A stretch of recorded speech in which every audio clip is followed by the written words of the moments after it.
Oke, selanjutnya kita bisa tambahkan cabang, Pak Ibu. Jadi caranya kita klik di dekat kontaktor yang kita inginkan. Kita klik di sini, kemudian kita klik Run Branch ya. Jadi untuk percabangan kita klik, dia akan berada dekat tadi. Nah, Bapak Ibu bisa klik, kemudian diklik, habis itu di drag, Bapak Ibu. Saya ulang. Nah, di drag, cari bagian-bagian yang memungkinkan. Nah, di sini saya ingin ada di atas daripada cabang ini. Jadi saya letakkan di sini. Nah, otomatis akan berpindah di sini. Kemudian saya ingin tambahkan sebuah konektor lagi, Pak Ibu. Saya klik, habis itu saya tambahkan lagi normally open seperti ini. Nah, dia akan berada seperti ini.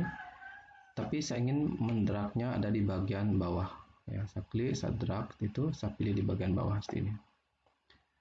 Nah, kita lihat kita sudah membuat suatu bentuk percabangan.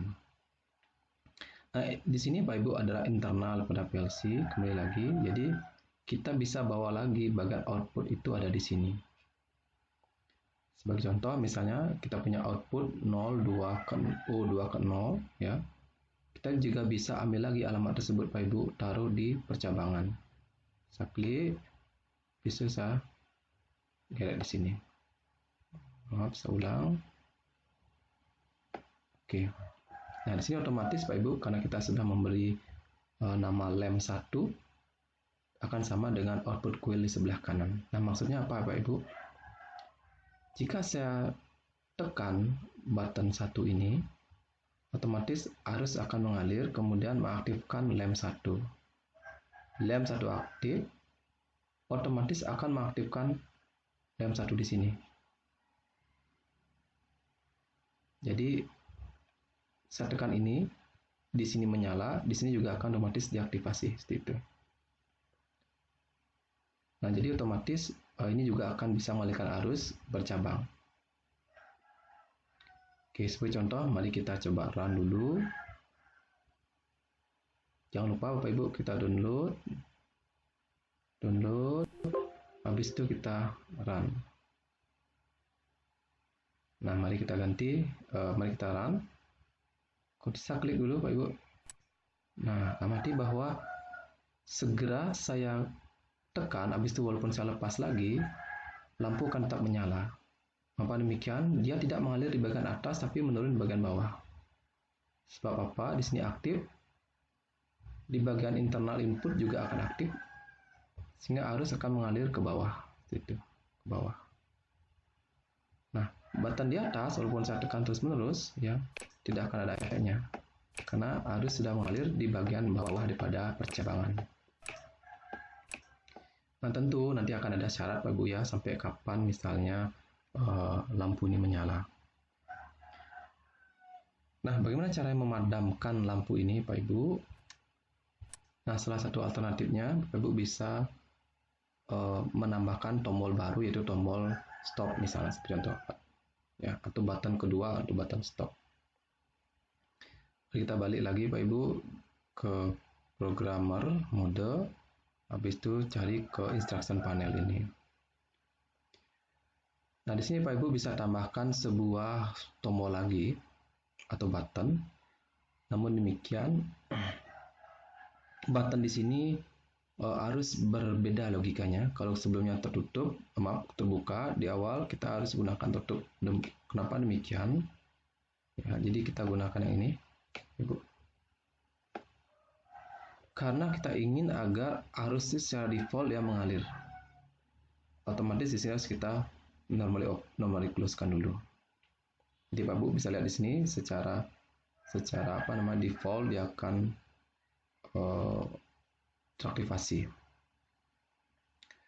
Bapak Ibu bisa gunakan misalnya di satu yang ke satu,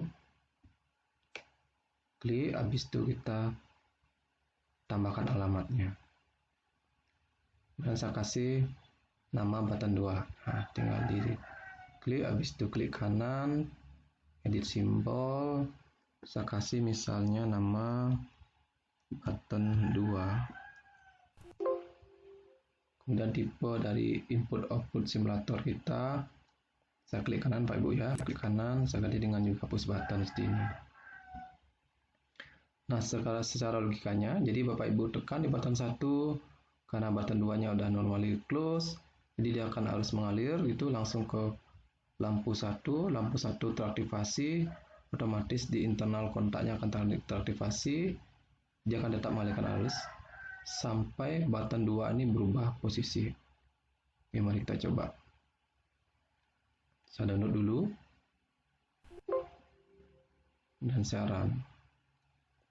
Nah, kita amati, saya tekan sekali. Nah, lampu akan menyala terus menerus sepanjang, harusnya button 2 ini saya tutup atau saya tekan baru bisa padam. Harus akan mengalir ke bawah, ke lampu 1, kemudian ke button 2, kemudian ke output.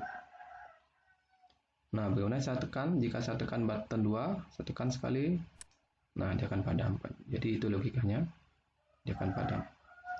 Kalau saya mau tekan tombol on lagi atau button 1, saya tekan lagi, lampu akan menyala. Saya tekan tombol off atau stop atau padam, dia akan padam seperti itu. Nah, ini adalah logika yang sering kita pakai.